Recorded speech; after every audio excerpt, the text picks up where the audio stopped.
Hello everyone, welcome back to my YouTube channel. तो आज हम नर्सिंग रिसर्च के इम्पोर्टेंट टॉपिक पढ़ने वाले हैं। डिफाइन सैम्पलिंग, मतलब सैम्पलिंग क्या होता है इसके बारे में पढ़ेंगे। उसके टाइप्स जो है सैम्पलिंग टेक्निक्स के वो पढ़ेंगे।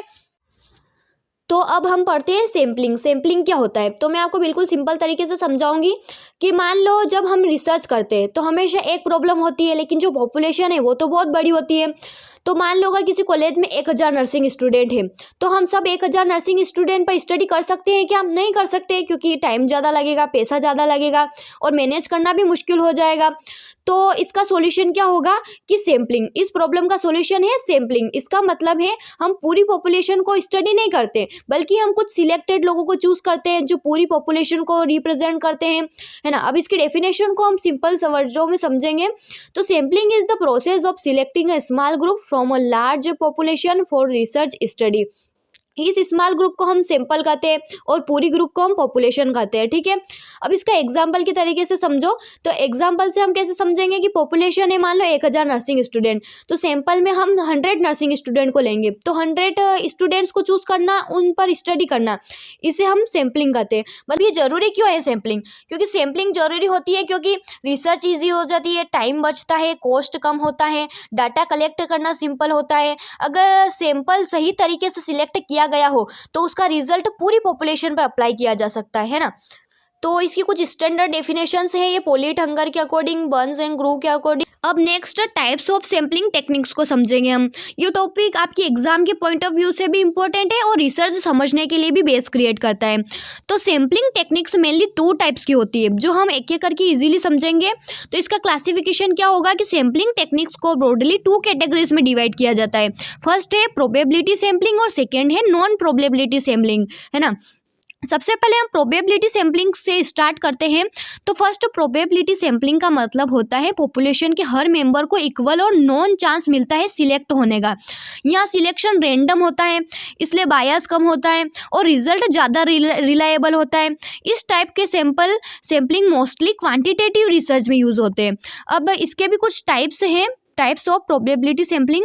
फर्स्ट है सिंपल रैंडम सैम्पलिंग। सबसे सिंपल और बेसिक टेक्निक्स है सिंपल रैंडम सैम्पलिंग। इसमें पॉपुलेशन का हर इंडिविजुअल इक्वल चांस रखता है सिलेक्ट होने का। सिलेक्शन के जो मेथड है वो हो सकते हैं lottery method, random number tables, computer generate numbers, है ना।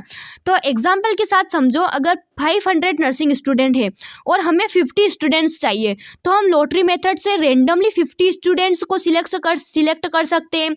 इसमें फेवरेटिज्म नहीं होता है, इसलिए ये काफ़ी फेयर मेथड माना जाता है। अब सेकेंड है स्ट्रेटिफाइड रैंडम सैम्पलिंग। इस टेक्निक में पॉपुलेशन को पहले छोटे छोटे ग्रुप्स में डिवाइड किया जाता है। ये डिवीजन किसी कॉमन कैरेक्टरिस्टिक्स पे होता है, जैसे ईयर, एज, जेंडर। उसके बाद हर ग्रुप में रैंडमली सैंपल सेलेक्ट किए जाते हैं। जैसे एग्जांपल कैसे कि अगर नर्सिंग कॉलेज में first year, second year, third year, fourth year के स्टूडेंट्स हैं तो हर ईयर में कुछ स्टूडेंट्स रैंडमली लिए जाएंगे। इससे हर ग्रुप का प्रॉपर रिप्रेजेंटेशन मिलता है, ठीक है।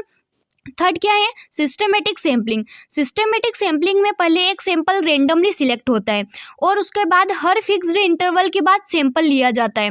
इस इंटरवल को हम के कहते हैं। एग्जांपल के थ्रू समझो कि अगर लिस्ट में 1000 पेशेंट हैं और हमें 100 सिलेक्ट करना है तो हम हर 10वें पेशेंट को सिलेक्ट कर सकते हैं ना, ठीक है। पढ़ते हैं क्लस्टर सैम्पलिंग। क्लस्टर सैम्पलिंग में पॉपुलेशन को क्लस्टर्स या ग्रुप्स में डिवाइड किया जाता है और इंडिविजुअल को नहीं लेते, इसमें पूरे क्लस्टर को ही सिलेक्ट किया जाता है। एग्जाम्पल जैसे अगर स्टेट में कोई नर्सिंग कॉलेज है तो रिसर्चर कुछ कॉलेज से रैंडमली सिलेक्ट करेंगे और उन कॉलेज से सब स्टूडेंट को स्टडी में इंक्लूड करेंगे। ये टेक्निक लार्ज पॉपुलेशन के लिए यूजफुल होती है, ठीक है।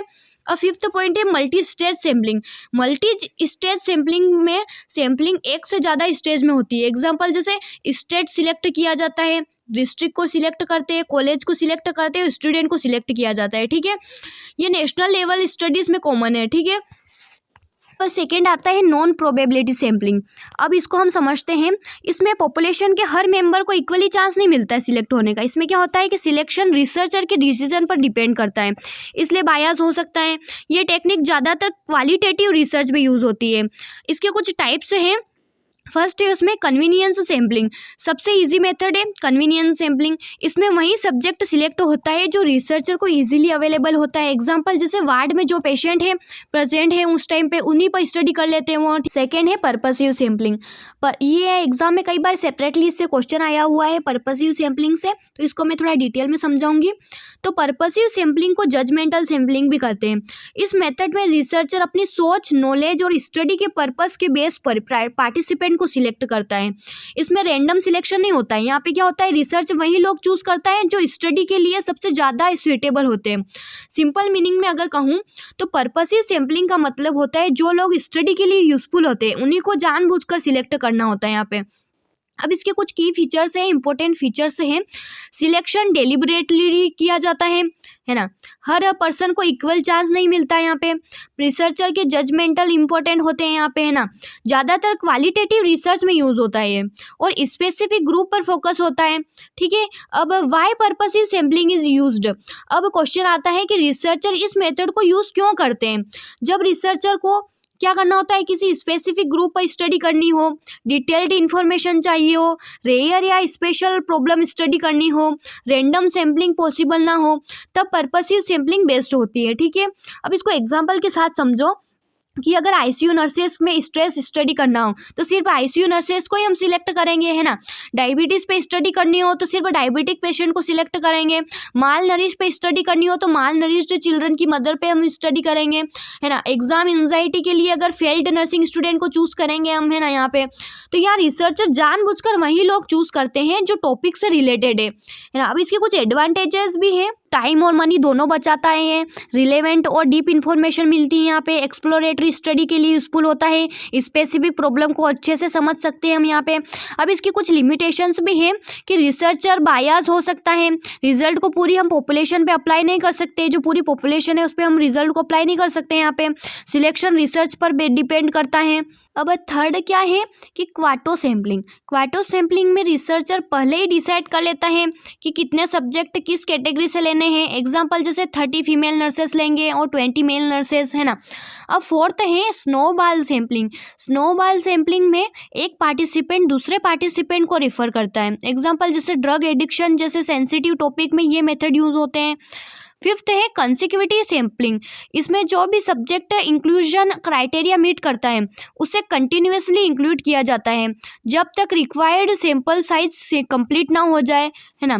अगर आपको ये वीडियो समझ में आया हो तो प्लीज़ लाइक, शेयर और सब्सक्राइब जरूर करें। Thanks for watching.